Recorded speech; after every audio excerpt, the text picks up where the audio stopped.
Good morning student. आज हम Python revision tour का नेक्स्ट टॉपिक करेंगे। ठीक है, पाइथन स्टेटमेंट है आज का टॉपिक। तो जैसे स्टेटमेंट क्या होती हैं, सेट ऑफ इंस्ट्रक्शंस होती हैं। जैसे कि आप देखिए यहाँ पर a = 5 + 2 लिखा है।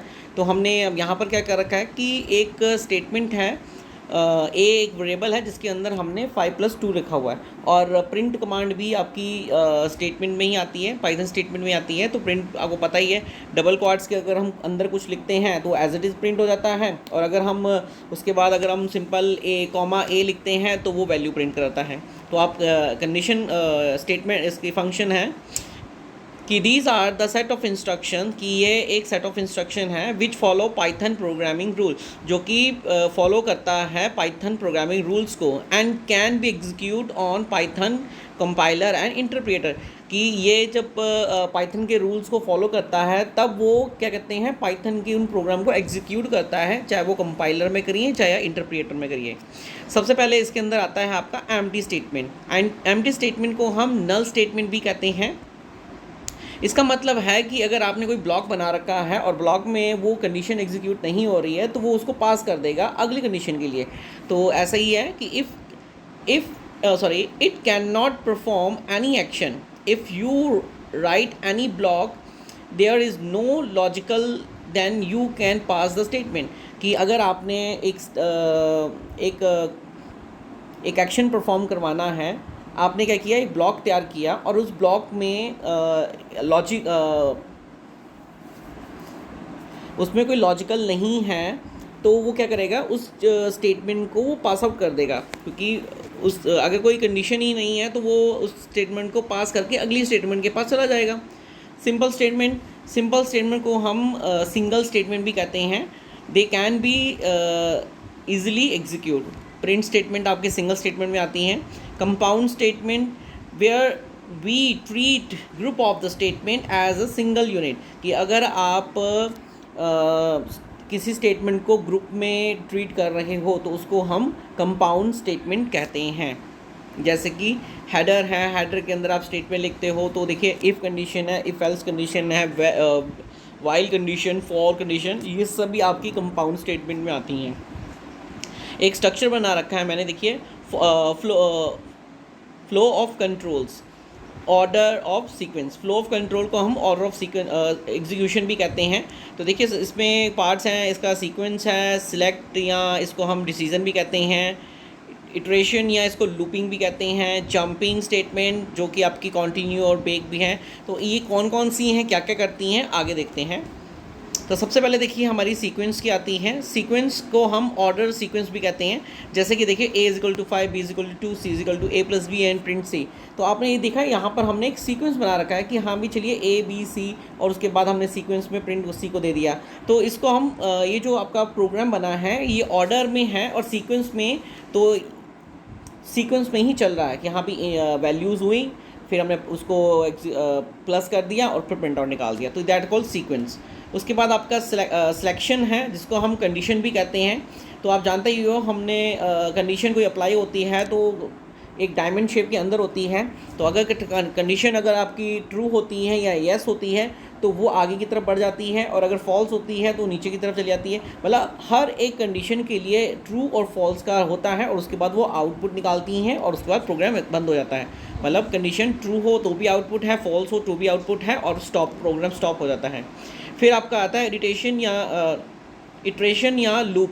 तो ये आपका, ये थोड़ा इसको मैं इस तरीके से एक्सप्लेन करता हूँ। देखिए कंडीशन है, अगर आपकी कोई कंडीशन ट्रू होती है तो वो स्टेटमेंट एग्जीक्यूट करवाएगी, उसके बाद दोबारा से वो कंडीशन के पास चली जाएगी, और इसी तरीके का ये फ्लो जो है ये कॉन्टीन्यूसली चलता रहेगा कि जब तक कंडीशन फॉल्स नहीं होती है। और जैसे कंडीशन फॉल्स होती है वो लूप से बाहर आ जाएगा। It will continue check the condition repeatedly, कि ये कंडीशन रिपीटली चेक करता है। जैसे कि आप वाइल कंडीशन में हम लगाते नहीं है, वाइल = a < 10, तो ग्रेटर दैन = 10। तो अगर a आपका 1 है तो वो तब तक लूप चलता रहेगा जब तक वो 10 के बराबर या 10 के ग्रेटर दैन ना हो जाए, तो वो आपका लूपिंग में आता है। ऐसे ही आपका जंपिंग में आता है।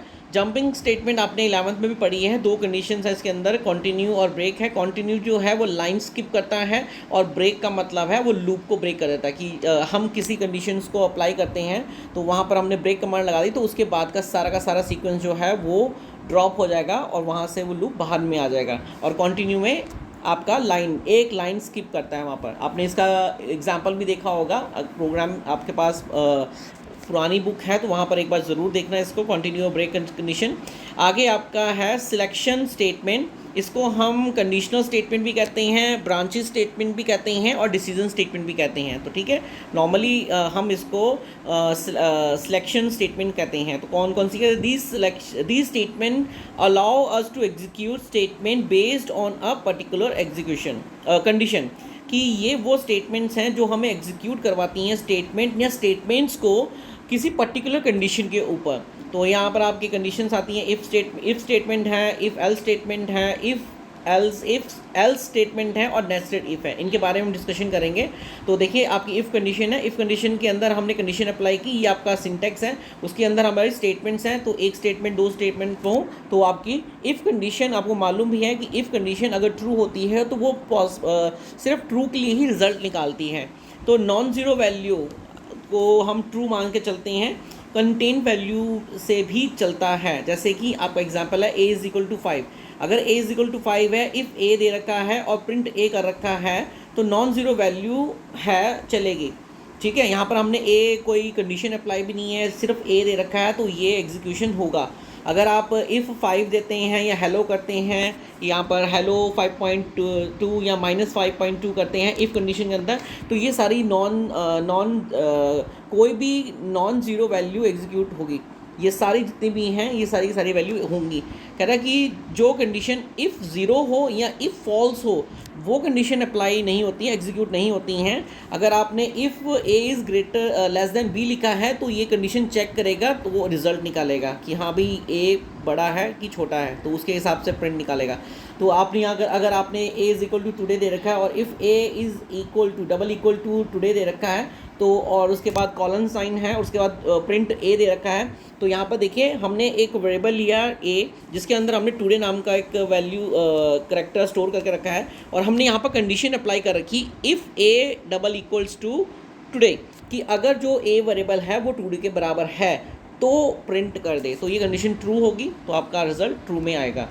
ठीक है, now come to the next आपकी आती है इफ़ कंडीशन और इफ़ एल्स कंडीशन के बारे में भी यू नो वेरी वेल कि इफ़ एल्स कंडीशन जो है वो ट्रू और फॉल्स दोनों के लिए रिजल्ट निकालती है। तो आपकी इफ़ कंडीशन है, उसके नीचे स्टेटमेंट्स होंगी आपकी और एल्स की स्टेटमेंट होगी।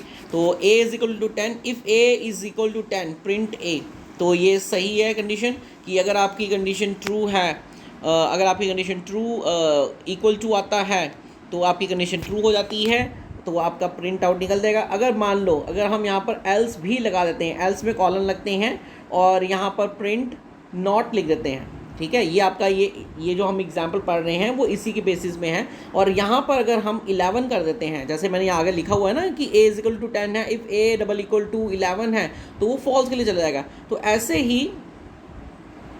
ऐसे ही आपका अगर हम ये इसको एक ही लाइन में लिखते हैं तो if a = 10, if a condition है, इफ़ a ये है कॉलन साइन तो प्रिंट करे ट्रू, और अगर नहीं है तो प्रिंट करे नॉट। तो आपका ये कंडीशन इस तरीके से अप्लाई हो रही है। ये आपने पहले भी कर रखा है, ठीक है ना।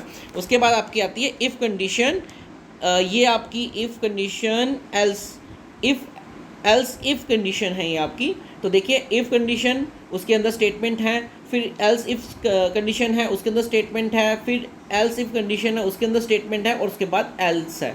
अब इसमें देखिए क्या होता है कि इफ़ अगर आपकी पहली कंडीशन ट्रू होती है तो वो एग्जीक्यूट कर जाएगी। अगर आपकी पहली कंडीशन ट्रू नहीं है तो वो सेकंड कंडीशन को चेक करेगा, अगर सेकंड कंडीशन ट्रू है तो वो तब एग्जीक्यूट कर जाएगा। अगर आपकी पहली और दूसरी कंडीशन फॉल्स होती है तो वो तीसरी कंडीशन के पास आएगा और तीसरी कंडीशन को चेक करेगा, अगर वो भी आपकी ट्रू है तो रिजल्ट निकाल देगा, और अगर आपकी तीनों कंडीशन फॉल्स होती हैं तो लास्ट में जो आपका एल्स कंडीशन है वो आपका एग्जीक्यूट कर जाएगा। तो इसका मतलब अगर आपका पहला एग्जीक्यूशन नहीं हुआ तो वो दूसरे को चेक करेगा, फिर तीसरे को चेक करेगा, और अगर तीनों ही फॉल्स होते हैं तो आपका लास्ट में एल्स है। इसे हम मल्टीपल कंडीशंस कहते हैं, ठीक है। उसके बाद आपकी आती है कंडीशन नेस्टेड इफ एल्स। तो देखो नेस्टेड इफ एल्स में देखिए क्या है, आपने क्या किया, सिंपल एक यहाँ पर है, आपने क्या किया, इफ़ कंडीशन अप्लाई की, फिर उसके बाद आपने उसके अंदर आपने एक और इफ़ कंडीशन अप्लाई की, फिर आपने एल्स कंडीशन लिया, एल्स इफ लिया, उसके अंदर इफ़ कंडीशन अप्लाई की, इसके अंदर एल्स लिया, फिर इसके अंदर प्रिंट आउट है। तो अब क्या हो रहा है, कह रहा है कि अगर मान लो आपका देखो ये जो इफ़ अंदर लगा हुआ है, कह रहा है ये कंडीशन कब चलेगी, जब आपकी पहली कंडीशन दिस वन कंडीशन अगर ये कंडीशन ट्रू होती है तो तब आपकी अंदर का जो इफ़ कंडीशन है वो एग्जीक्यूट करेगा। अगर पहली कंडीशन ही फॉल्स हो जाती है वो तो सीधा सेकंड वाली के पास चला जाएगा। तो सेकंड वाला भी ऐसा ही है, वो अपनी पहली कंडीशन को चेक करेगा, अगर पहली कंडीशन ट्रू होती है तो उसका इफ़ अंदर का जो है इफ़ वो चलेगा। अगर ये भी इसी तरीके से एग्जीक्यूट करता है कि नहीं ये प्रॉब्लम क्रिएट कर रहा है, ये भी नहीं चल रहा है, तो लास्ट में आपका जो एल्स वाला है वो एग्जीक्यूट कर जाएगा। तो कहने का मतलब है कि इफ़ कंडीशन जो है फर्स्ट कंडीशन अगर आपकी ट्रू होती है तो वो इनसाइड वाली इफ़ कंडीशन को एग्जीक्यूट करेगा और वो चेक करेगा, तो वहाँ पर आपका आंसर ट्रू में आएगा। अगर वो अगर फर्स्ट नहीं है तो सेकंड वाली एल्स इफ कंडीशन को एग्जीक्यूट करेगा, और वो अगर ट्रू होती है तो उसके इनसाइड वाली कंडीशन को चेक करेगा और रन करेगा। तो यहाँ पर आप इस तरीके इसको नेस्टेड इफ एल्स लूप भी कहते हैं। देखो इफ़ के अंदर एक इफ़ है और ये इफ़ है, इस तरीके का अगर एक व्यू बनता है तो इसको हम नेस्टेड इफ एल्स कहते हैं, क्योंकि देखिए पहली कंडीशन अगर ट्रू है तो उसके अंदर वाला चलेगा, और अगर first condition second condition true है तो उसका थर्ड कंडीशन चलेगी। तो ये आपकी जो ये लूपिंग है इसे हम नेस्टेड लूप कहते हैं, ठीक है ना। तो आज के लिए इतना ही आपको बस ये अच्छे से वीडियो देखनी है, समझनी है।